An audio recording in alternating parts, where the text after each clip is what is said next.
A government shutdown averted. Now we wait to see what Colorado's Democratic senators could get in terms of immigration enforcement reforms. A new concern about Colorado's network of surveillance cameras.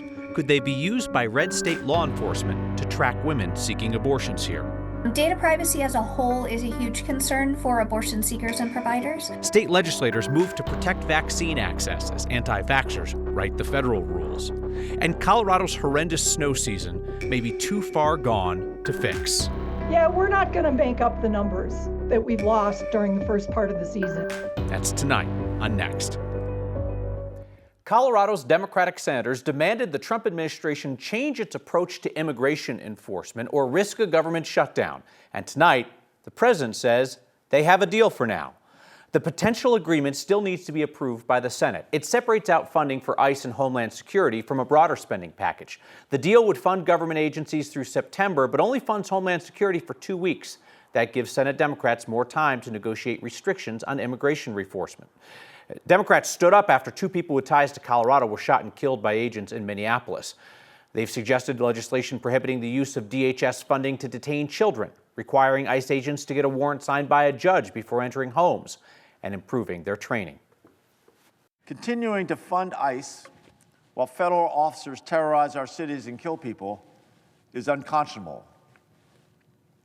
We need to stop ICE officers beating Americans, killing Americans, arresting Americans without due process, taking away the civil rights of Americans. If the Senate passes this short-term funding deal while they negotiate on immigration, House members are going to have to scramble back to Washington for a final vote. The House is supposed to be in recess until Monday, but the shutdown deadline is tomorrow at midnight.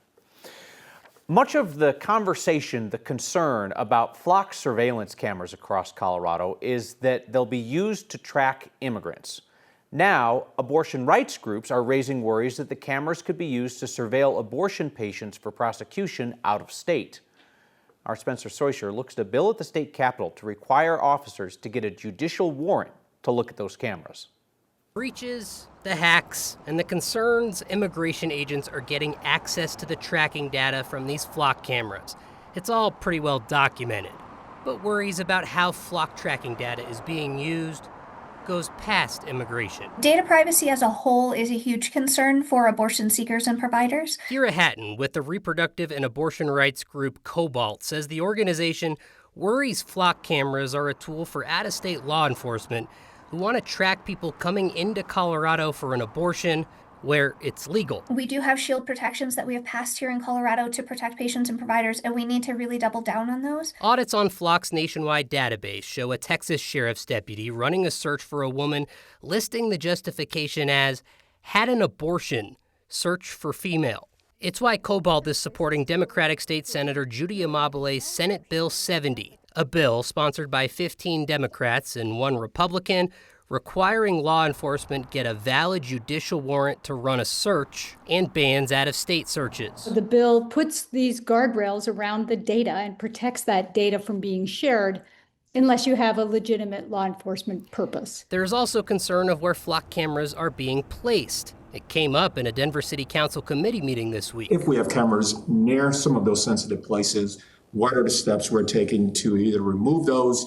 Actually, I'll stop it, remove those. Councilman Darrell Watson's question does have grounds. Flock camera locations released by the city of Denver about 1.5 years ago show 2 sets of flock cameras on Quebec, less than a half mile away from Planned Parenthood Park Hill Center, which says on its website it provides abortion services. A rep from the Denver mayor's office understands. It is something that is top of mind. Really, one of the main reasons for running the bill is to ensure that people are comfortable that they are not getting mass surveilled.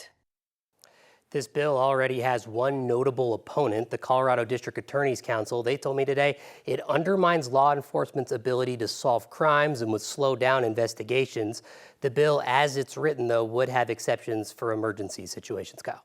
Certainly, we've seen in the past that civil liberties issues like this, like government surveillance, have united aspects of the political left and the political right. We haven't heard a ton from the political right about flock cameras, though. It's just been the left. Yeah, and I think there's a little bit of concern from Senator Amabile when I was talking with her today. She said she's worried about getting those people in the middle, the people that are not necessarily as worried about some of the privacy issues and maybe don't feel as strongly on abortion or on immigration, but they certainly feel like they have the people on the far right who are worried about privacy and government overreach, and then the people on the far left who are obviously very concerned about immigration. Well, increasingly, Colorado's state legislature is populated by people on the far left and on the far right, so at least they're working together. All right, Spencer Soysher, thank you.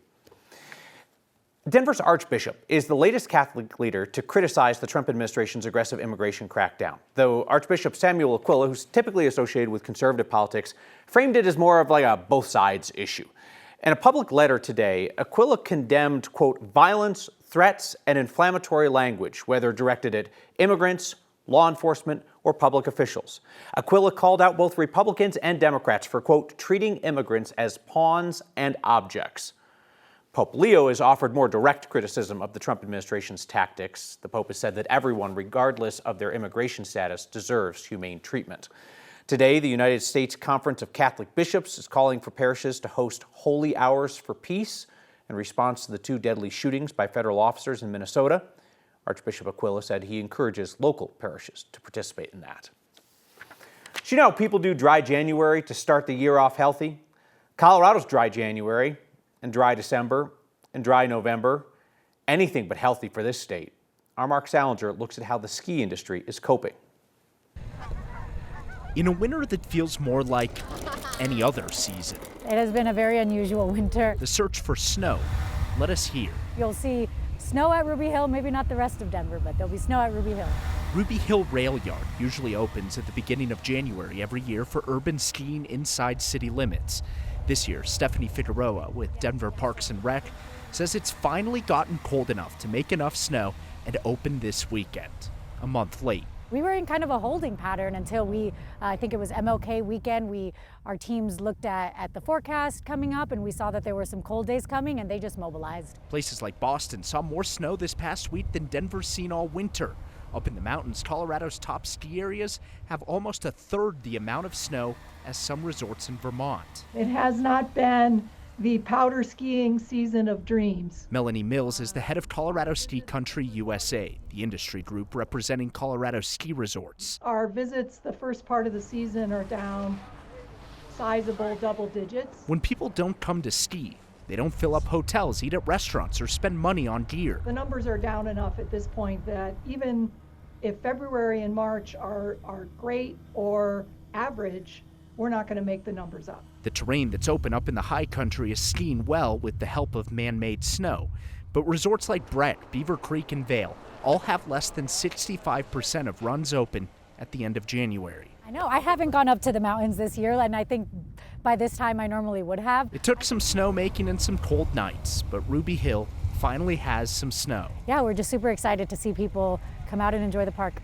Even if the rest of the city still doesn't feel a lot like winter. The fact that it's been 50 degrees and some days in January is absolutely wild. Ruby Hill will open tomorrow with no terrain part, just so if you want to go out there and ski a little bit. Then the rails get added in for the main opening on Sunday. The ski impacts are big, though. People are already even starting to look down the line into next spring and summer for potential impacts. The river rafting industry, for example, they rely on that snow runoff for high water in the summer. That could already be impacted too, Kyle, if the weather patterns don't change here over the next few weeks.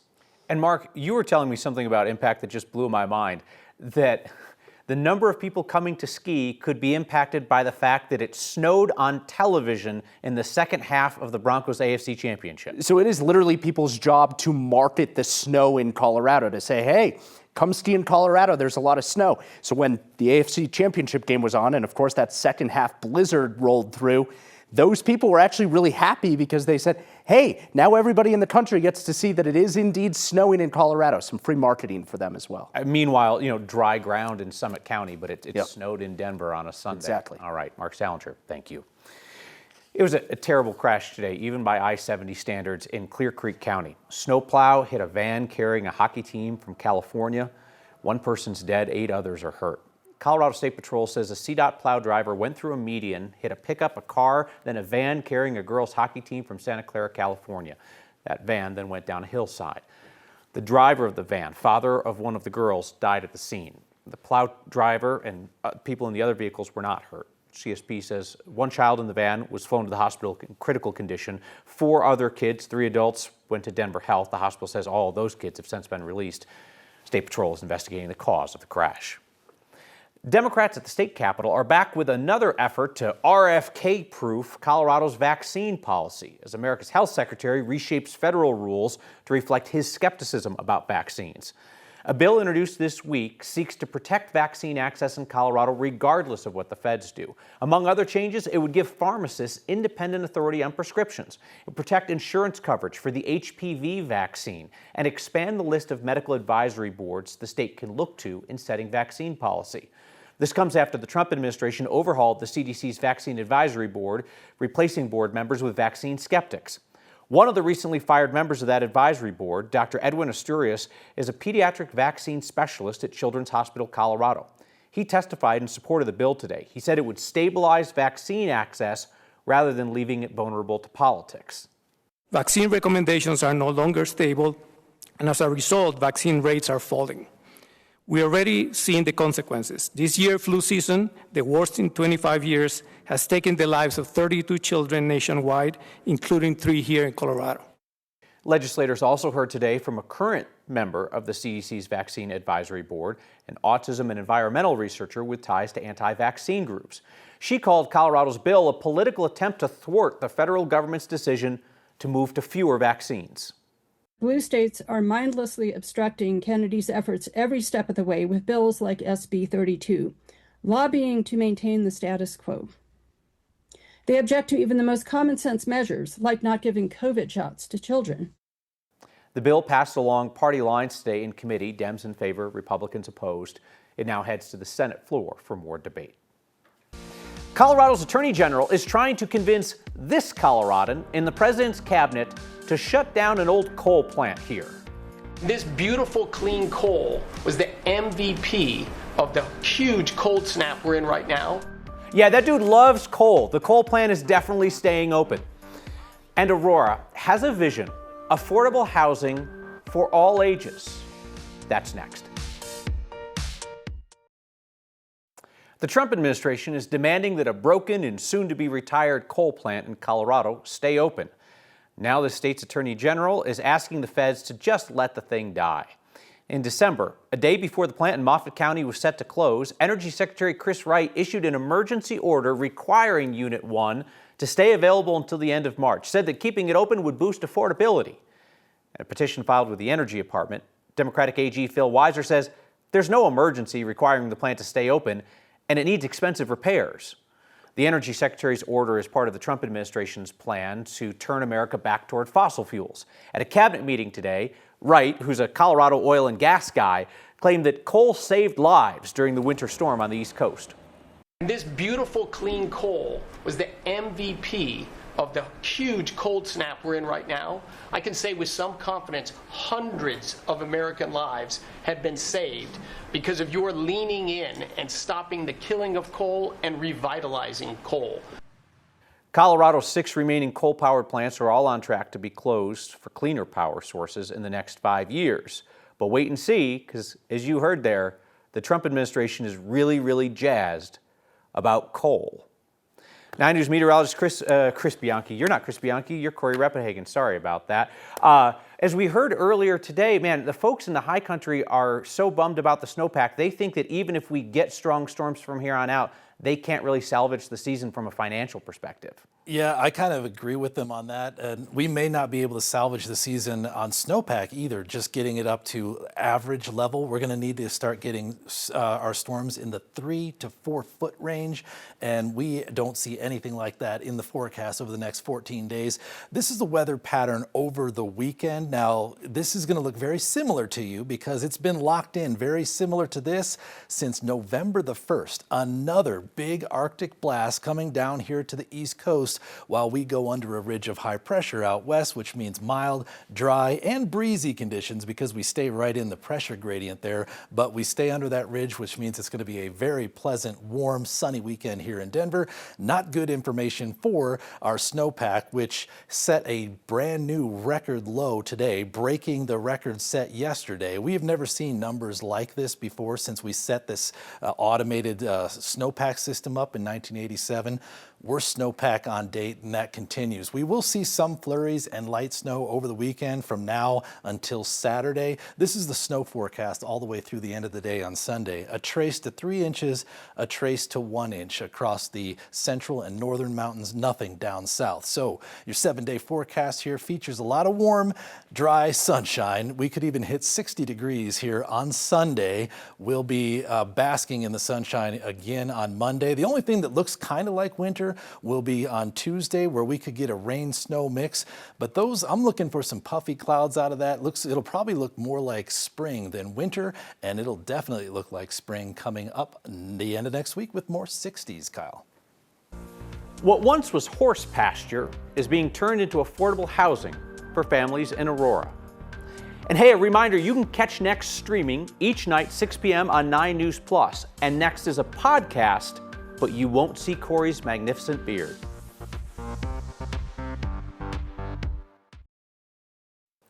There will be businesses across America closed tomorrow for a nationwide strike in protest of President Trump's mass deportation roundups.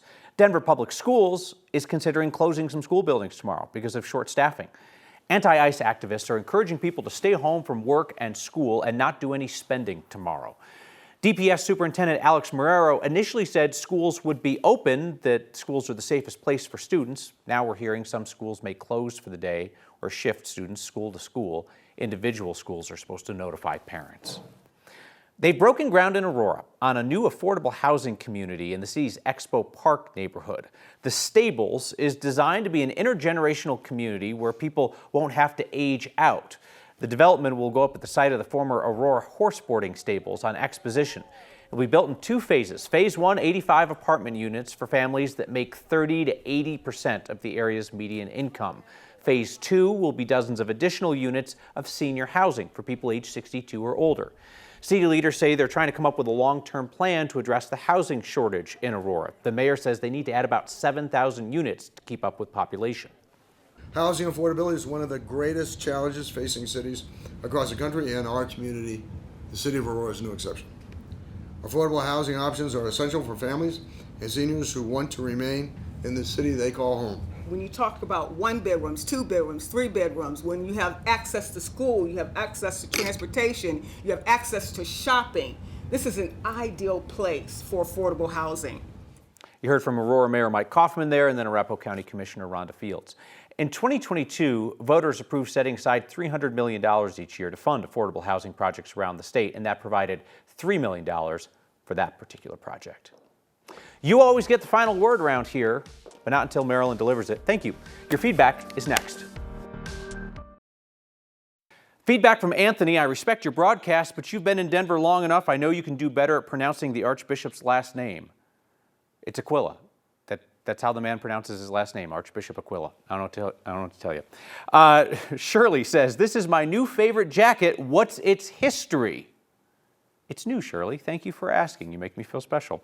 And Rachel writes, are you going to tell us what country we're cheering for next week so we can get our flags ordered? This is for our Olympic Underdog series. Every year Next has been on, we always pick some small country that's never won a medal in the Winter or Summer Olympics, and we cheer for them in addition to the USA. So if you want to join us for this year's Winter Olympics, go USA and Andorra.